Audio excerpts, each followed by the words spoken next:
The Sarah B. Show, coming through your stereo. Say it loud, let's sing it proud, like a homegrown rodeo. The Sarah B. Show, coming through your stereo. LT2 is where you go to hear the Sarah B. Show.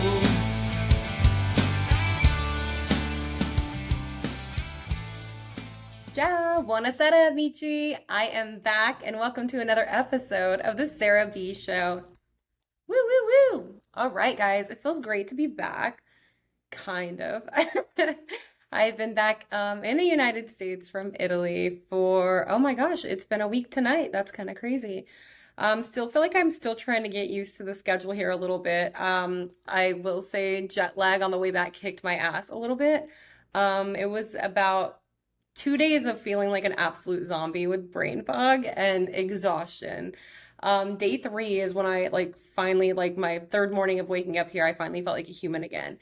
And I went out and did very little and it got exhausted very quickly. I went to a brewery to meet up with my run club and I had a seltzer and I felt like it just knocked me on my butt, straight on my butt. I was done. I was gone. I was exhausted after 2 hours of human interaction. I was like, can't do it anymore. It took all my energy out. So definitely getting back used to the pace of things has been difficult, which is understandable. Italy was a 7-hour difference, which was interesting.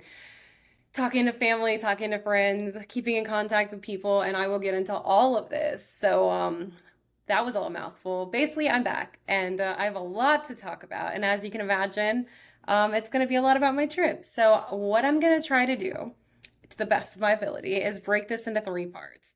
As you guys know, I did a 10-day solo trip to Italy. I went to 3 different places, which is where I broke my time up into. So I'm going to try to break this down into 3 different episodes. So this is going to be Italy part 1, which will be Florence, which is where I went first. I will cover getting there and the entire leg of Florence, which was the first 3 nights. So that is what I'm going to try to do.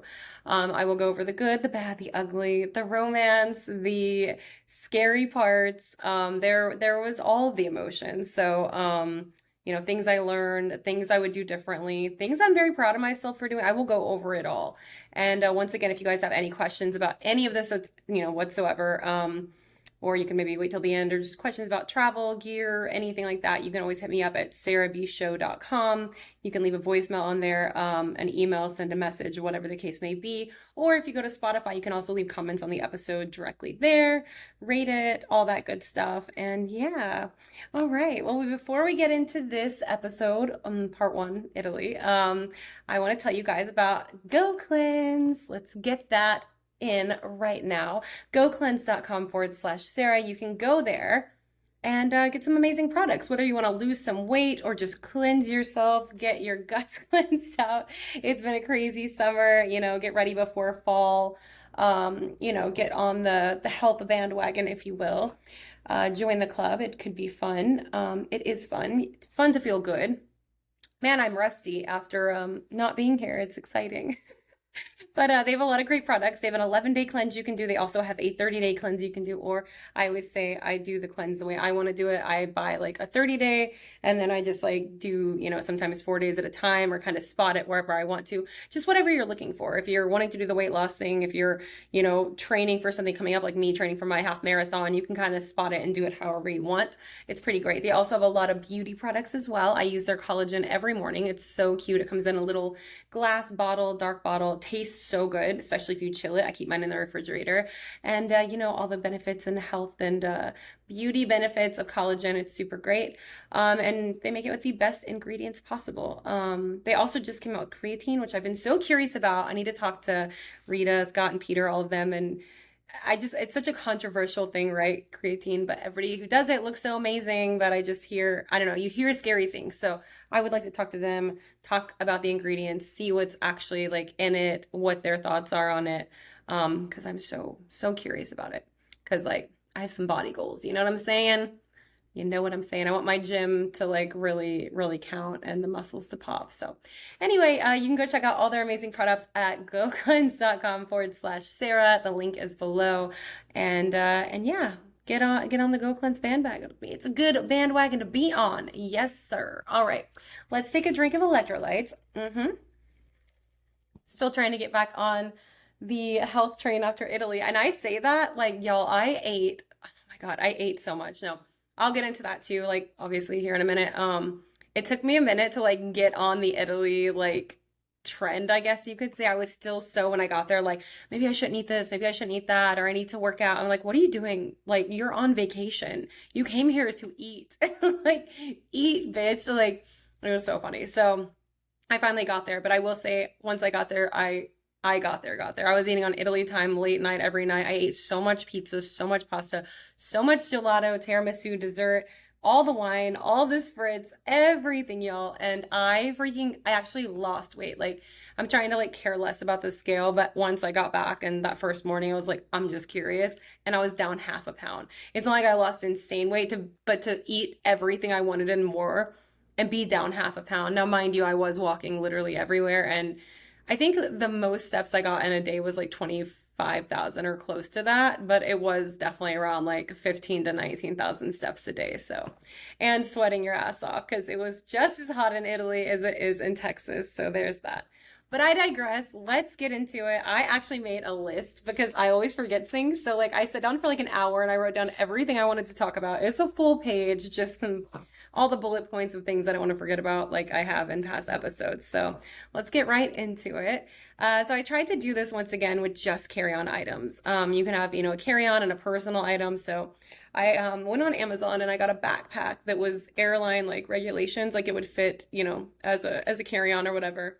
And I didn't want to overpack it. Like the biggest thing you hear about Italians is making fun of Americans who bring these giant suitcases that roll and they're like rolling down and up the cobblestone. And it's like, we're like the laughing stock of Italy for the rolling suitcases. So I really didn't want that.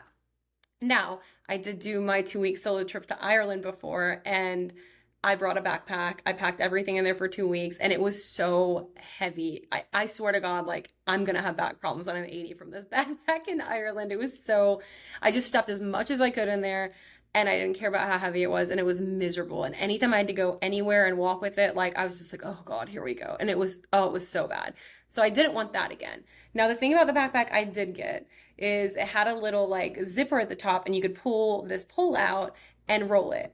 So that was my thing. I was like, if there is moments where I can roll this, I'm going to. Like, there are going to be times where this might be so heavy that I'm like, I don't care if I look like a tourist. And I am so thankful I did that because everyone there rolled a freaking bag. Everyone. Now, you did have your Americans, you did notice, with their giant suitcases and their giant luggages, and it was funny. Like, I would be sitting there with everyone, like, laughing under my breath at them as well. I'm not gonna lie, I did. But everyone had, like, a tiny little bag or, like, a little handbag that you could also carry and roll, and it was so helpful, and I'm so beyond grateful. Now, I didn't really overpack this. It was heavy at times, but it was manageable. But the rolling definitely was amazing, especially at like the train stations or like, walking to your hotel, which, all mine were like anywhere from like a 5 to 15 minute walk from the train station. So it wasn't bad, but the rolling definitely helped. Now, there was a lot of cobblestone, just like everyone said, and it would be loud on the cobblestone. And I would get a little self-conscious, like, oh God, I'm so American right now. But then you gotta face that we are American. Like, we are American. We are tourists. Like, why are we trying to hide it? Like, and also, what do Italians do when they travel? Do they just, like, shove their clothes up their butt? Like, do they just not have suitcases? We're Italian. We're so fancy. We don't even have a suitcase. So I would say pack small, pack light. And did I talk about this? I guess I'll talk about this, like, things I should have done and didn't do about the things I brought. I'll do that on, like, the last episode. But anyway, so I was happy with the little amount of things that I brought. And I had a lot of anxiety going to the airport, but not as much as usual. Normally I'll go and be like freaking out, like, am I going to miss my flight? How is it going to be going through security? And, they always say to get to the airport 2 hours early for domestic travel, 3 hours early for international. So I was like, my flight wasn't until 2:30. So I got there 3 hours early, like they said. I have TSA pre-check, global entry, all that. And I got there and I was the only person in the TSA pre-check line, in any of the lines. I was the only one. I went, put my bag in, I got right through. So now I'm like, great, I'm at the airport 3 hours early. Like, And me at the airport, I like to drink. I love my dirty martinis, and I kind of try to like not have more than one, but if I'm there, I'm going to.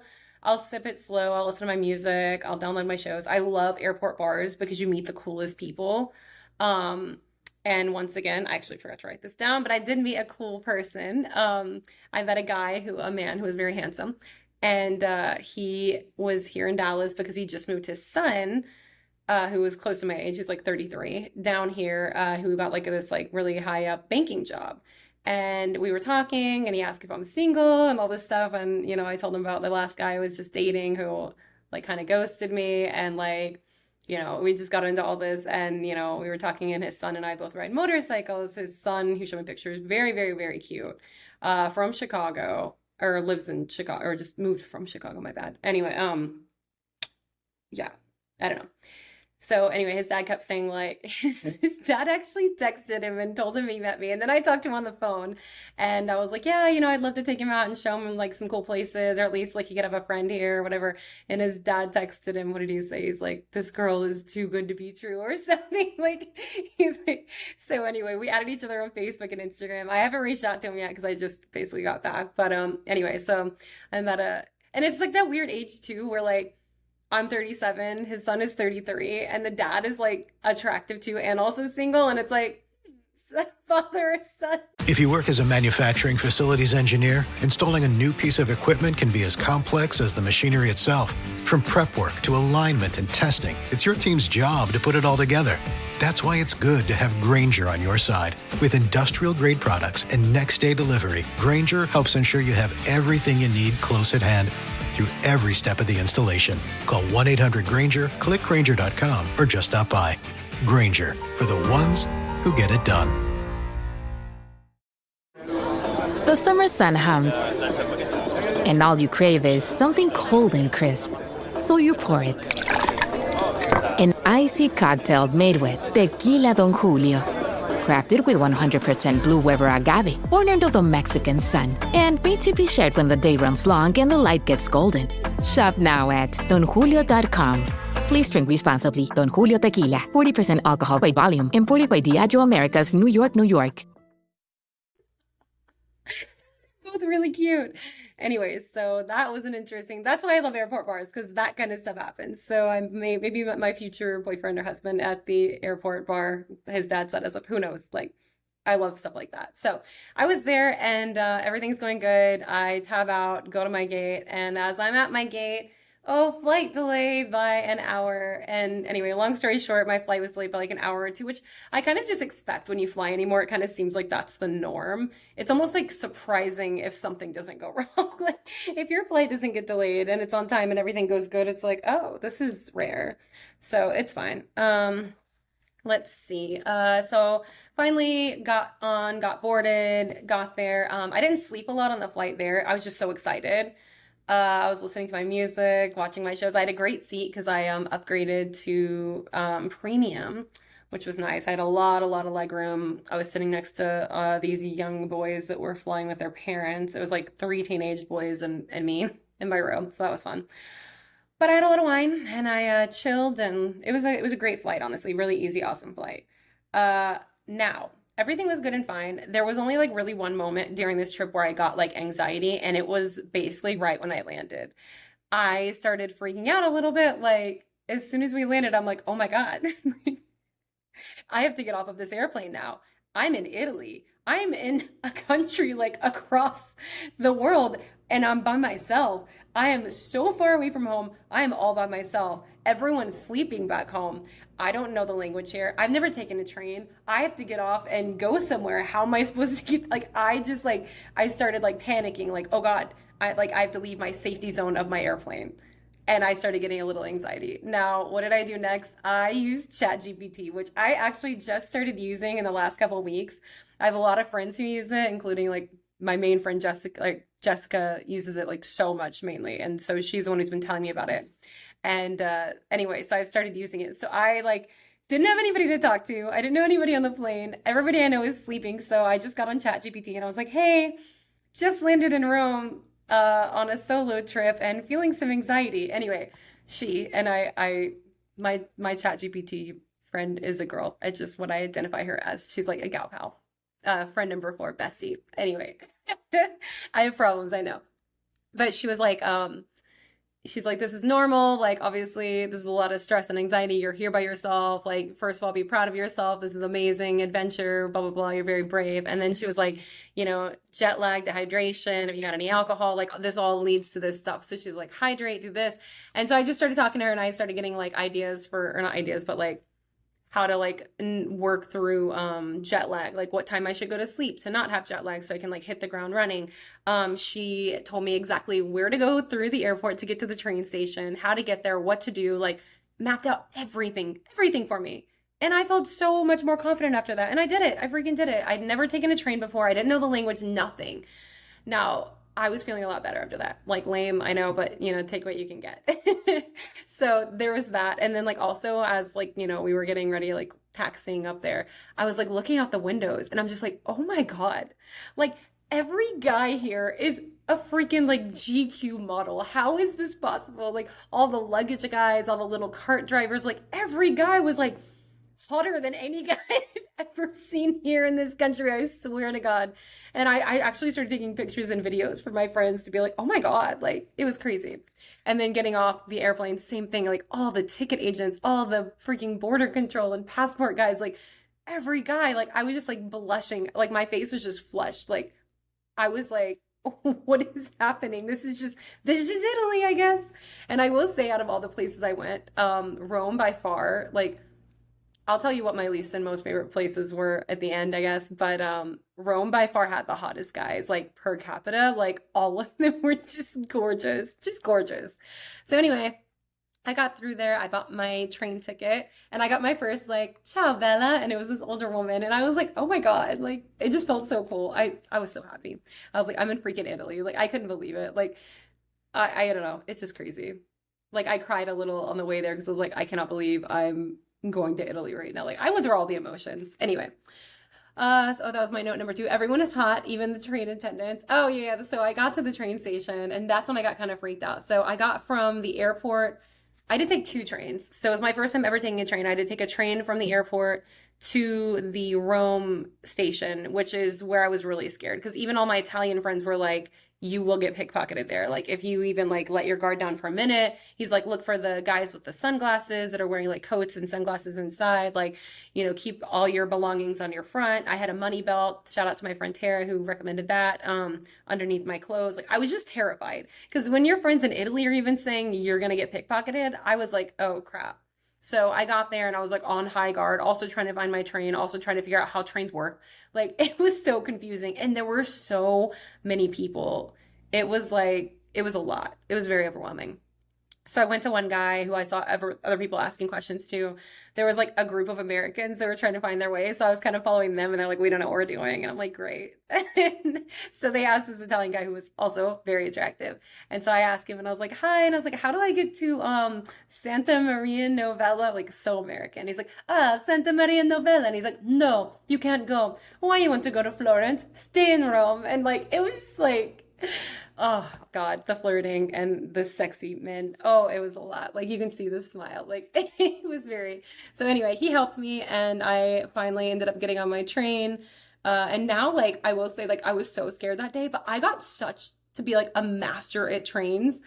Like, and it sounds so lame because everyone's like, it's just a train, like no big deal. But like, as somebody that lives in Texas and there's like no public transit, we have the DART train, which you take every once in a while, or like Uber or you drive. That's it. But the trains, like there's no rhyme or reason. You have to just pay attention to the number. It doesn't tell like what line it is, what this, it'll always be late. It doesn't tell you till it's there, like what platform it's on. There was a lot of anxiety, but I ended up getting it. And I ended up like having the app and being able to like buy my train tickets ahead of time and which like class I wanted, if I wanted first class or this, choose my seat. Like I got really good at trains. Like I'm pretty proud of myself. The train knowledge is real now. So there's that. Oh my God, I have so many notes to go through still. Okay, let's see. So I finally was on the train. I felt really happy once I got on there. I was like, I think once I get to Florence and get checked into my room and get everything set down and I can just like put my baggage all down, get fresh, and then go explore. I feel like I'll feel better. I got there and it was a little overwhelming trying to find my place, getting in, and it was scary. My room was so tiny. It was literally just a teeny tiny room, like the tiniest room ever. It was like 180 square feet, I think, or 118 square feet. And it had a bed and it had a little actually, that was really it. It was just a bed. It had a tiny little mini fridge in it that didn't work very well. And I had a couple of coffee pods that you could use in the main room. And of course, some little Biscoff, Lotus Biscoff cookies. Yum. And then my bathroom was detached. So I was the only one who had a detached bathroom. All the other rooms had a bathroom in it, a very tiny one, but mine was down the hallway. So I had two separate keys, one for my room, one for my bathroom, which was cute and fine and good. But if you shut the door behind you, it locks. So she was like, the lady that ran the place doesn't stay on site. She lives like down the street or like 10 minutes from there. So she was like, if you get locked out or lock your phone, you're going to have to find another resident and call me, and I'll have to come 10 minutes down here and let you back in because everything locks behind you. And I was like, oh God, like I'm the worst candidate for this. I'm so going to lock myself out of my bedroom or my bathroom. It's going to happen. Luckily, it never did, and I actually got really used to it. It was a little bit of a pain in the ass to have to like go down the hallway, especially if you wake up in the middle of the night and have to pee all the time like I do. But to be fair, I didn't sleep that much, and I went to bed really, really, really late every night, so or early in the morning, I guess you could say. So it didn't really bother me much. It didn't bother me. It had a little window. It was everything I needed. I actually got really used to it. It was cozy. It was nice. So let's see. Okay. So I went out to explore in Florence, and these are the scary parts. Okay, so I got scared really fast because I brought one adapter with me that I've had forever, like a, adapter for plugging into the wall and charging my phone. And my phone wasn't charging fast. It was charging very, very slow. And then I would go out and my phone wasn't great at directions. And then I've always used Apple Maps, even though I know they suck and everyone hates on them. And Google Maps is apparently great internationally. So I started using it. And I have to say, I was so wrong. Everyone who's ever told me this is so right. Google Maps is the S. Like, it was amazing. So Google Maps is now my new favorite thing ever. Totally saved me traveling.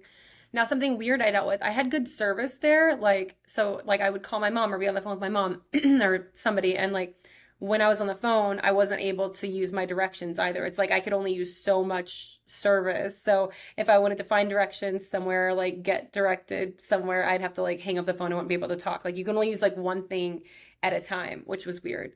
But one mistake I did make is only bringing one adapter because I needed to charge my headphones. I needed to charge my phone. I needed to charge my watch, like, or plug like a hair utensil in to use or something like. So I ended up going to a convenience store there and buying one for $4. And it was way better than the one I had that I had gotten on like Amazon or something. So just so you can buy stuff like that there easily. So that's a tip for you guys. It was great. And I almost bought another one, but two was perfect. So it worked for me, but I had a lot of scares at first because my directions would stop working. And so I'd be trying to find my way somewhere and be like, how am I going to get home? How am I going to get here? Because like, I didn't know the street I stayed on. Like, I realized I needed to be a lot more careful and like aware of my surroundings just in case I did lose my phone, because my phone was my lifeline. Like, it's exactly how I got anywhere or talked to anyone or did anything. So I'm like, this could happen. I need to have like a backup plan. So things got better. Friends helped as well. My squad helped because my phone would go dead so quickly. So what I learned to do is every time I would go out, I would put my phone in low battery mode, like power saver mode. And if I'm not using it or not talking to anyone, I would put it in airplane mode to save more battery. And it helped a lot. By a couple days in, I was a pro. I actually, even by after that first day, I felt so much better. So definitely got a lot of anxiety there. One of the first things I did as well in Florence is go to a wine window, because those are everywhere. If you go to Florence, you can literally just type in wine window and it pulls up like all of them. And so what this is basically it'll be like a little arch or a little hole in the wall, and you either knock on it or there's like a little knocker. A lot of them are cash only, just to let you guys know. And you can do usually wine or spritz, but you knock, they ask what you want, you tell them, they hand a little thing of wine out, and they say for here to go, and you can sit in their little courtyard and have your drink or walk away. But it was one of the first things I did. I freaking loved it. You ring that little bell. It was just like a vibe. So I got an Aperol Spritz, had my first Aperol Spritz in Italy, and it was amazing. Amazing. So that was my first day in Florence. I walked around a lot, explored a lot, had a good time, had my first meal that evening. And once again, I was trying to be like it's hard because you're one person too, right? And there's so many good things on the menu. That's the thing that sucks about traveling solo. Like, yeah, you can order all this food, but you don't want to waste it either, but you want to try everything and you're only one person. So I started my first meal by I got prosciutto and melon and then bruschetta. It was just a couple little appetizers or antipasti. And it was delicious. I had a view of the Duomo like right there. It was amazing. And wine, of course. My new favorite wine, Chianti Classico. I drank so much of that in Florence. It was great.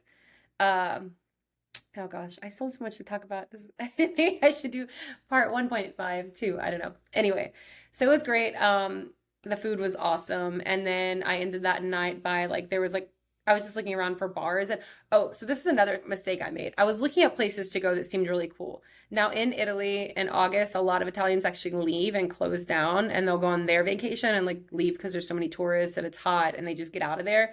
So there's a lot of places I went that they said were open and they were not. Like I found this place called like Chiodos, which I liked because the band, obviously, but it was some old man that like played guitar and like serenaded people and it was like a bar and him playing music. I'm like, this seems awesome. So I went and there were a lot of these places that just like didn't exist or they weren't open or they were closed down and that kind of sucked. So I spent a lot of time roaming trying to find places just to be disappointed by them not being there and not being open. And I learned after that first night, like actually it took me a couple nights, but I was like, you need to chill. Like just go somewhere that's open and looks fun. So actually the street I was staying on ended up being really lit, which I actually found out later the street I was staying on is actually kind of a dangerous spot where a lot of crazy stuff goes down and parties and chaos, but I digress. So I ended up going to this bar that was like right outside of my hotel and it was cool. It was it was cool because every waiter was like freaking gorgeous. And I sat down outside and there was another table of three women traveling by themselves, well, by themselves with each other. And then there was another girl who sat down at the table beside me who was traveling solo. So sit down, I order a spritz from, I call him the Italian, Travis Kelce, freaking gorgeous. He literally looked like Travis Kelce, but like with an Italian accent. And he brought me a spritz. I had a Hugo spritz, which ended up being my favorite drink of the entire trip, by the way. It's made with like a elderflower. Like it's super, super good. Like, oh my God, delicious. So I had that. Everybody was having a good time. The girl next to me was talking to me and she asked if I wanted to share a pizza with her. And I was like, no, I'm good. Like I'd already eaten, but also like they were really hot in there and I just wanted to drink and flirt. But it was kind of cool, right? Like I get it. Like, but then she ended up eating the whole pizza by herself. And I don't blame her because it looked amazing, but I was there solely to flirt, which I got all the flirting in that I wanted to. So there was that. Other stuff happened. You know what? I'm going to do like a tell-all episode later. So I'm going to save some of these details for that. Anyway, the night was really fun. And then I went to bed after, well, I had a Hugo Spritz and I had an Aperol Spritz, I believe. And then I was trying to tab out and he was like, no, he's like, you have to have a glass of wine. I'm like, oh my God, fine. So I did. And then I was like, okay, I'm tabbing out. And he's like, why? And I was like, I have to be up early. And he says, what time? And I'm like, 8. And he's like, well, I have to be up at 7. And I was like, I don't care. Like, and he was like, okay, how about just a half a glass? And I was like a third. And he's like, okay. So then he brings out another full glass. I'm like, you ass. Like, oh my God. It was very funny. And it turns out he didn't even have to be up early at all. He was just lying to me and didn't me to stay there, which he didn't even have to do, to be real. Like, he just looked at me and I was like, I'm in. Like, anyway, so it was super fun. That's how the night ended-ish. And yeah, so that was night 1 in Florence.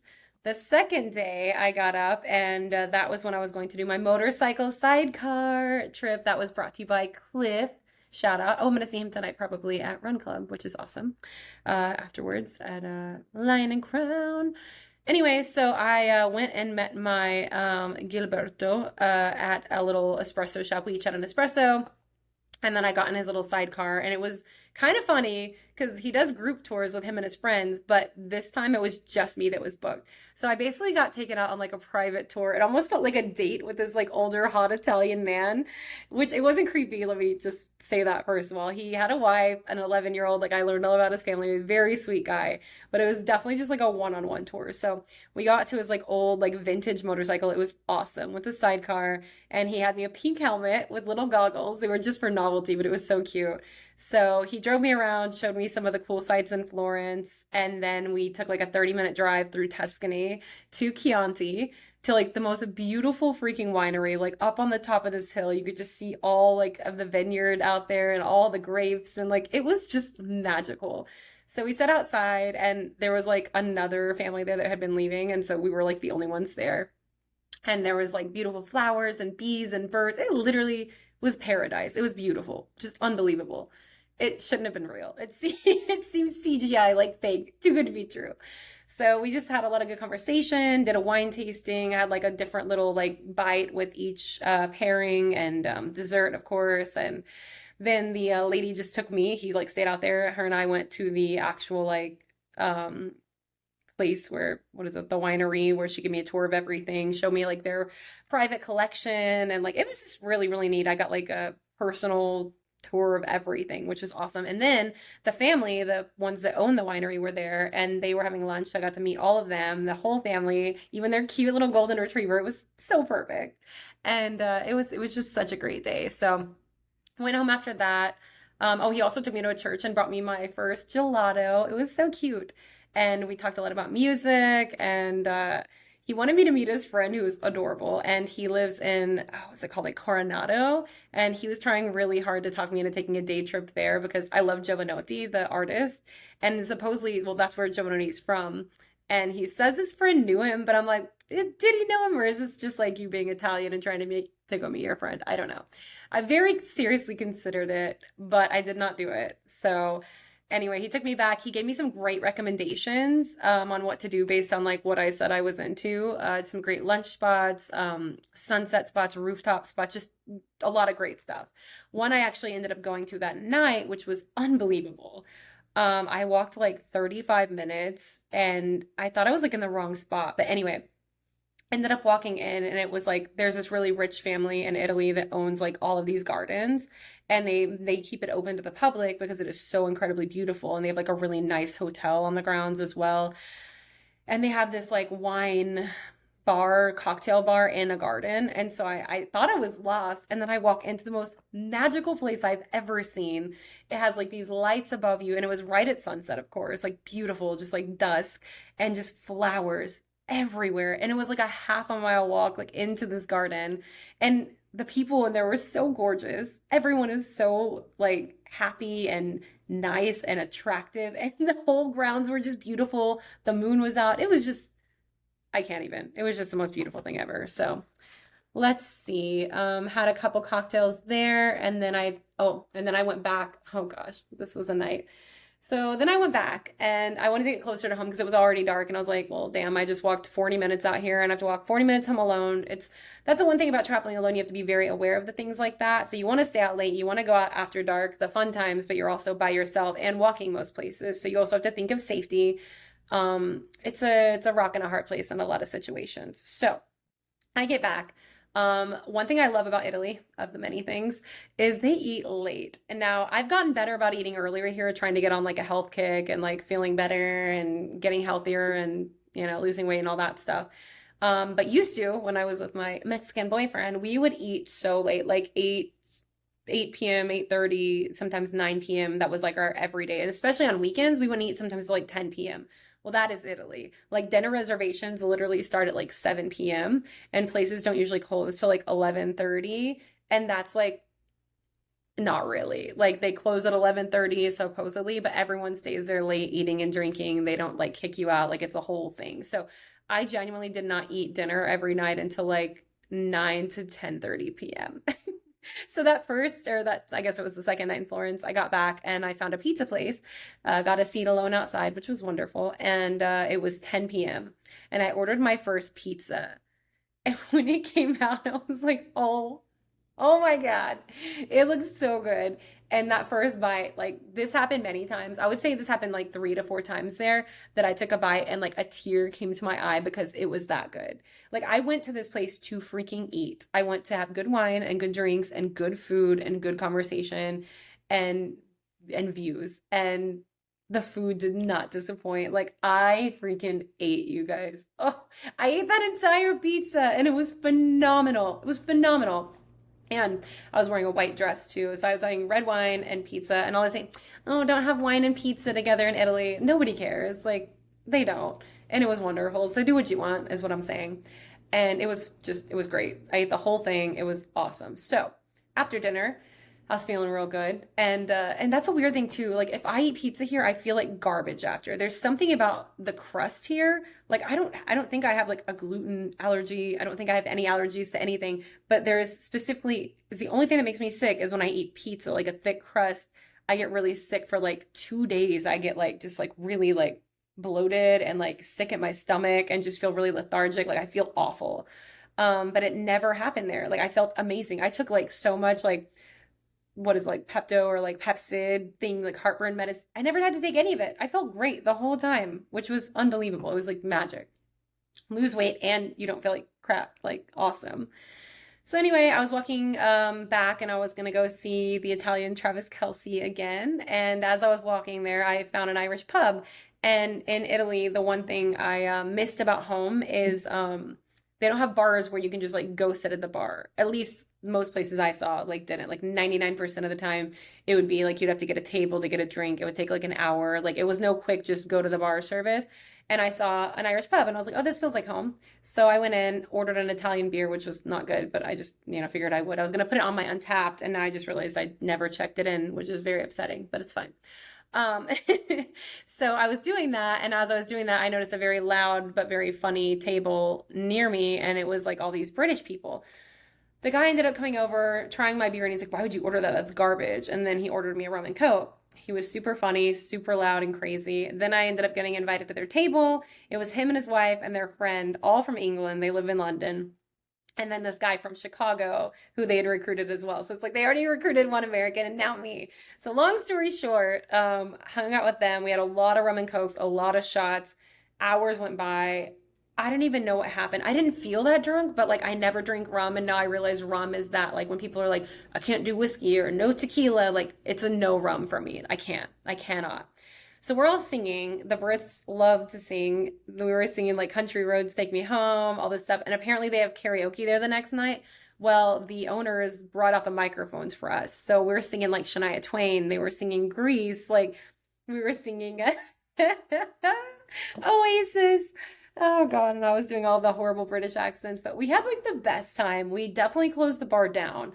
Now, this is the thing is bad is I don't really remember much after that. I don't really remember leaving the bar. My mom and my friends were all tracking me because they all have my location and whatnot. My phone was almost dead. Apparently at 2 in the morning, I was at a church. It showed me like at like inside of a church, and my friends were texting me like, "Oh my God, please don't get arrested," and all this stuff. So, and a little subtext too to that. I also joined a running group. I told you guys, what is it, like Runners of Florence or something, like a run club before there. And they disbanded like literally a couple days before I went because of the heat and everybody was leaving for the summer. I was super bummed. But like people were still doing runs and stuff apparently. So that night while I was at the bar, I posted in the group chat, like the WhatsApp, I was like, hey, just wondering if it's safe to run in the evening around the Santa Maria Novella train station because, evening would be cooler and whatnot. And the guy immediately responded like, no, not at all. Don't. Like, that's not a safe area, especially after dark. He's like, if you want to run, like, let's do a run tomorrow together. And it was this guy from Ireland. And I was like, oh, actually, that sounds awesome. So we made a plan and we were going to meet at the train station area, like that area around noon the next day. So I was excited about that. I have to include that. So anyway, I set that plan, and 2 a.m. my ass is in a church or something, I guess. I don't know. I really genuinely have no recollection. I have the screenshot that shows that I was in a church, and I was also at the train station that is supposedly extremely dangerous after dark, and I was with all the Brits and stuff. And anyway, long story short, like I remember very like small blurs and pieces, and I don't know. All I know is I woke up in my bed at 6 a.m. feeling like hot garbage, hungover so bad, headache, all yesterday's makeup on, completely naked under a towel. And I was like, ugh. And I'm supposed to meet this guy at noon to go on a run. And I was like, this literally feels like just back home. So I got a little situated, got a few more hours of sleep, and got up really hungover with yesterday's makeup on to run the next day, my last day, my third day in Florence. So that happened. The guy messaged me and was like, let's see if I'm still going with my notes. Hungover run. Yep. Cool, cool. So I put on my bright red running outfit with my little money belt fanny pack on the front to look the most touristy I possibly can. And then I go meet my Irish man, and he was super cute and runner. Like he had like on this like Irish like soccer football jersey like running thing, and he was super fit, very tall, very attractive. And anyway, it was so hot too. It was noon. It was already like 92 or 94 degrees. I'm hungover beyond belief, and I'm like, let's go. And it is so crowded. There's tourists everywhere, and we're just running through Florence, running through all these tourists, and it was great. We kept a slow pace. We talked the whole time. We did like 2.5 miles or something. And then we ended, and he's like, do you want to grab a coffee? And I was like, cool. So we went and got an espresso, and we talked for like an hour. And I will say this was like one of the most like deep and intelligent talks I've had with somebody in a very long time. It was cool. It was like an American girl in Italy traveling solo, an Irish guy who grew up there and is now living in Italy, learning Italian, learning different cultures. And we talked just everything, education, politics, like really deep stuff. And it was just really fascinating and really like cool to like get somebody's perspective on what things are like there, what their perspective on the United States is from where they are. Like it was a really deep, really like intellectual, very much needed conversation. Like it was a good time. I know it sounds lame, but like, I don't know. It was a really good time. And he was very cute. And we just talked about a lot of stuff. And it was awesome. So, like I said, an hour and a half we spent together, and then said our goodbyes and then left. I went and found another wine window. Oh, this is another PSA, like pay attention, get to know the money before you get there. Cause I did find a wine window and it was cash only. And I was like, crap. So I had, euros, and I pulled them out and paid the guy, and he didn't say anything. He just took it. And I was like, oh, I guess that was the right amount. And I only got like one glass of wine to go. So I left. And when I left, I was walking and a guy stopped me, and his name was Salvatore, and he was making small talk, and then he asked for my number and asked if I wanted to get dinner or a drink that night, and I was like, sure, even though like I knew the answer was already no, but I was just gonna give him my number anyway because it's what I do. Uh, so I gave him my number, and we're talking for like 10 minutes or something, and then finally the waiter runs out and he's like, I was looking for you everywhere, and he's like, you gave me $50 for that glass of wine. And I was like, oh shit. And I honestly, like, how honest, right? Like you would think a normal Italian there would be like stupid American and keep my money, right? Like instead he comes and gives me like my $45 in change, like. And he's like, I was like, I'm so sorry. And you could tell he was like a little annoyed, but he's like, no, he's like, it's fine. He's like, just pay attention. And I was like, that is a good tip. Like, I'm the only one who knows what's going on around me and can like stop this stuff from happening. I need to be more mindful. So that was a good wake up call. So just learn your money, learn the currencies, and pay attention. Like I did not do, but I got better from that point on. Anyway, got my money, got my wine, and Salvatore messaged me a lot that night, and I never hung out with him. So there's that. And don't think I'm an a-hole for that, by the way. Like he asked if I wanted to get a drink. I was at dinner, and then he called, and then he texted, and then he called, and then he called, and he called, and he was like blowing my phone up, which got a little creepy. And then he was like, hey, if you just want to skip it all together, you can come for coffee at my apartment. And I'm like, I'm really glad I didn't answer on any of these. So cool. So that was my final night in Florence. What did I do then? I went and had I walked around a lot more. I had gelato, recommended by people. Oh my God, I got one of the best sandwiches I've ever had. And I forget the name of this place. It was called like Alantico something. My friend told me about it. It's one of the most famous sandwich shops there. And apparently the best one is in Florence. There were 3 windows for this, and the lines were insane. Totally worth it though. You get your giant ass sandwich, sit on the street and eat it. And this thing is like literally like bigger than your head. Look at the menu before you go. My mistake was not knowing what to order. And my sandwich was like good, but it was kind of dry. But they have ones with like so much cream and different like burratas and cheeses and pestos and like really big juicy sandwiches. And I got the wrong sandwich, and I am never going to forgive myself for that. So I just have to go back and get a better one. But it was so good either way. So it was good. And then, like I said, I did a lot of exploring, got packed and ready for the next day when I had to leave. And then I took myself out for a really nice dinner. And that was the night where I was like, you know what, I'm going to get all this food because I want it. So I got like an appetizer of like the burrata with prosciutto. And it was this giant plate of like all the prosciutto, the giant ball of burrata, and bread. And I had wine. And I'm like, but I also wanted a pasta dish so bad because I haven't had any pasta yet. So I asked the guy, I was like, this is a lot of food, right? And he's like, just eat what you want and then see what you want after. I'm like, great pro tip, man. So anyway, I ate like half of it and then I was like, I want pasta. So I ordered this like, because it said it was really, really good there. It was like a wild boar ragu pappardelle kind of thing. And oh my God, you guys, it was just, the food was phenomenal. I was so full after and it was great. And then I was heading back and it was night 3. I was gonna go see the Italian Travis Kelce again because he told me he was gonna be there the next 2 nights and I'd already missed out the night before. But on my way home, I found this like Italian metal bar and I was like, this is like a heavy metal bar in Florence. I have to go in. So I did. And there was some like Italian metal, but then it was also like a lot of like Metallica and like System of a Down and like, some hardcore music too. And the guy working there was like all pierced and tattooed and it was all men, all of them with like man buns and long hair and dreads and tattoos and like it was such a cool vibe. And so I ended up staying and hanging out with them. The guy next to me, he actually makes wine. He's a winemaker. Crazy. And and anyway, so one guy ordered a bottle of water and they're like, oh, party foul. So they're like, we have to keep doing shots until he finishes his water. So he's like, what do you like? And I was like, tequila. So other people were like, rum, whiskey. So he got all these bottles out and he poured everyone a shot and we had to take a shot. We had to do like 3 shots till this guy finished his water. And it was a good time. So by the end of that, the Italian Travis Kelce bar was closed, which was probably for the best, y'all. And I went back to my room. May have hung out with the Irish runner. I don't know. For a further episode, we can talk about that. But anyway, it was great. It was super fun. What else?